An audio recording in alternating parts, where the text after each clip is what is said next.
You may never truly move forward until you understand the untold story of your father. Imagine for a moment the man you've always seen as strong, unyielding, or even distant, actually carrying a fragility he's never revealed. This is the moment where you begin to see beyond the surface, to the human being behind the role of father. As you peel back the layers, you realize that his silence, his sternness, even his humour were shields protecting a more vulnerable side. Maybe he too was shaped by wounds he never spoke about. And in understanding that, you begin to see that his actions were rarely about you. They were reflections of his own inner world. This realization becomes a turning point. Because when you shift your perspective, you reclaim your power. You stop defining yourself by the story you inherited and start writing one of your own. Of course, this isn't just about your father. The patterns you see in him are echoes of generations before him. Men replicating what they were shown or reacting against what they feared. Some tried to do the opposite of what hurt them. Others simply fumbled in the dark, doing the best they could with no real map. Understanding these dynamics doesn't excuse harm, but it reveals the mechanisms behind the mask. Masculinity was often handed down like a rigid, outdated suit, ill-fitting but familiar, and whether your father wore it proudly, awkwardly, or resentfully, it shaped the way he showed up in your life. When you see that clearly, it opens the door, not just to compassion, but to transformation. You stop waiting for him to repair the damage and begin building your own closure. You stop expecting something he may never be able to give. You take responsibility, not for what happened, but for how you carry it. Acknowledging your father's humanity doesn't erase your pain. It doesn't excuse the consequences of his absence, perfectionism, volatility, or neglect. But it gives you agency. It lets you move from silent suffering to conscious healing. Because your father's silence may have planted the pattern, but your nervous system is still carrying it. That unspoken tension shows up in your body, in the tight chest, shallow breath, chronic fatigue you blame on stress. It shows up in the way you avoid confrontation, tolerate silence, and interpret stillness as threat. You call it burnout or busyness, but beneath it all is a body bracing for an echo it never resolved. And this isn't just emotional, it's chemical. Your cortisol is spiked, your immune system's depleted. You've numbed yourself to survive, but in doing so, you've disconnected from your instincts, your joy, your clarity. And it doesn't stop with your body, it leaks into your work, your income, your confidence. How many times have you played small because some internal voice said, "Don't be too much"? How many promotions or dreams were left untouched because deep down you didn't feel worthy of more? You tell yourself it's humility, realism, but really, it's inherited self-devaluation. A father-shaped silence that taught you to perform instead of receive. And that pattern, it's expensive. It costs you energy, money, relationships, and time. You overfunction, overgive. Smile so others feel safe, then resent the fact that no one asks how you are. You perform, then wonder why it never feels like love. But the real cost? It's the slow fading of your own aliveness. That ache in your chest, that heaviness in your gut. That feeling like you're halfway through your life and still waiting to feel fully alive. That's the toll of unresolved grief you never even called grief. He was the kind of man people described as quietly reliable. Daniel, mid-40s, steady job, few close friends. He showed up, paid the bills, remembered birthdays. There wasn't anything obviously wrong, but not much felt right either. His father had been the same, always present, never truly there. A man who sat at the dinner table but left no imprint. Not cruel, not kind, just unreachable. So Daniel learned that emotions were dangerous. Crying was weakness. Asking was neediness. Pushing was rebellion. He got good at reading rooms, keeping the peace and surviving in the space between other people's wants. And now, years later, he was tired, not of life, but of feeling like a guest inside his own. One day, his partner asked him, "What do you actually want?" And Daniel froze, because he didn't know. He hadn't known in years, so he booked one therapy session, told himself it was just curiosity. But in that room, with the silence stretching before him, something cracked. He couldn't speak, not because there was nothing there, but because he'd never learned how to say it. That moment wasn't loud.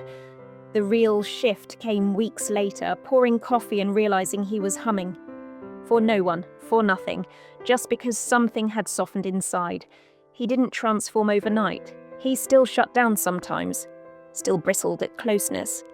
But now, he noticed. Now he chose. And maybe that's what healing is, not erasure, but awakening.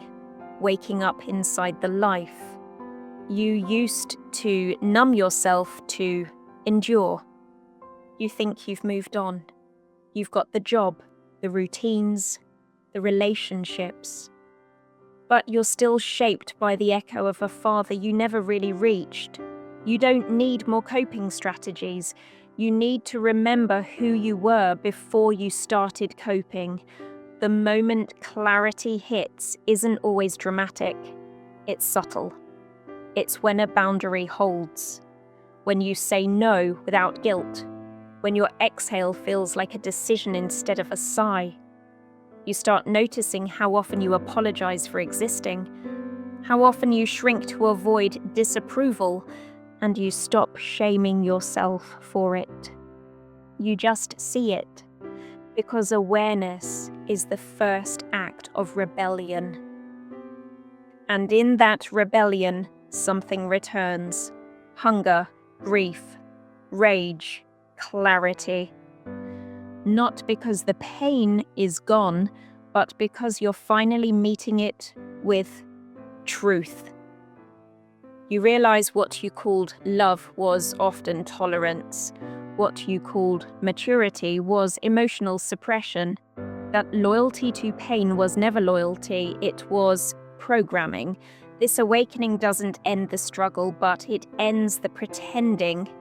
You stop waiting for your father to apologize. Stop needing someone else to choose you. You start choosing yourself, even if your hands shake, even if no one claps. Because the cost of staying asleep is too high, and you're done paying for someone else's silence with your own. Carl Jung called it the persona, the mask we wear to survive, not to deceive but to belong. A child observes what earns affection, what invites punishment, and the psyche adapts. You become who they need, who they can handle, who they don't reject. And in doing so, you lose access to the parts that didn't fit. The anger, the wildness, the truth. These parts go underground, not because they're wrong, but because someone taught you they were unsafe. So you grow up performing a self, predictable, empathic, fine. That mask gets rewarded. But it cannot create intimacy. Intimacy needs honesty. Honesty needs risk. When your father modeled absence or emotional control, your body learned to adapt, not consciously, biologically. And it worked. You survived. But now, the very strategy that protected you is what's suffocating you. Jung warned that over-identifying with the mask creates a split, a disconnection from your soul, a life lived out of sync. Healing doesn't mean ripping it off in defiance. It means recognizing what it once gave you and where it now holds you back. Reclaiming what was exiled, the grief that says, "I wasn't held," the voice that says, "This isn't working for me," because you weren't meant to live as a translation. You were meant to speak from the source. So start small. Don't tear it all down overnight. That's not healing. That's self-destruction with a spiritual name. Begin by noticing. When your smile is a shield. When "I'm fine" is code for "I'm disappearing." When your yes means no. Notice. Give yourself words you never had. "I've learned to perform safety." This isn't sustainable. That's your entry point. Reclaiming the disowned won't be tidy. You'll cry in parking lots. Rage at nothing. Say "I'm done" and stay anyway. Let it be messy. That's honesty. Anchor yourself. Journals, breathwork, friends who don't flinch when you're not performing. You don't need an army, just a witness. Practice speaking what once felt dangerous. "I'm not okay. I need space. I want to be heard." Feel the tremble, the tightness. That means you're close to the truth. If you've lived orbiting someone else's gravity, stillness will feel like rebellion. But stillness is a choice. Each pause rewrites the script. Each honest act reshapes your future. You don't need to be fearless, just willing. Willing to feel. Willing to unlearn pain. Willing to become someone your history never saw coming. This becoming isn't loud. It won't always look impressive. But it will feel real. You'll know it in your breath, in your quiet, in the way you no longer rush to fix the mood. You'll outgrow the need to be understood, because now you understand. And you'll stop inheriting pain that was never yours. You'll love without bending, lead without performing, rest without guilt. And finally, you'll step out of the shadow of your father's silence and into the voice you were never meant to lose. You are not broken. You were shaped. And now, piece by piece, you are coming home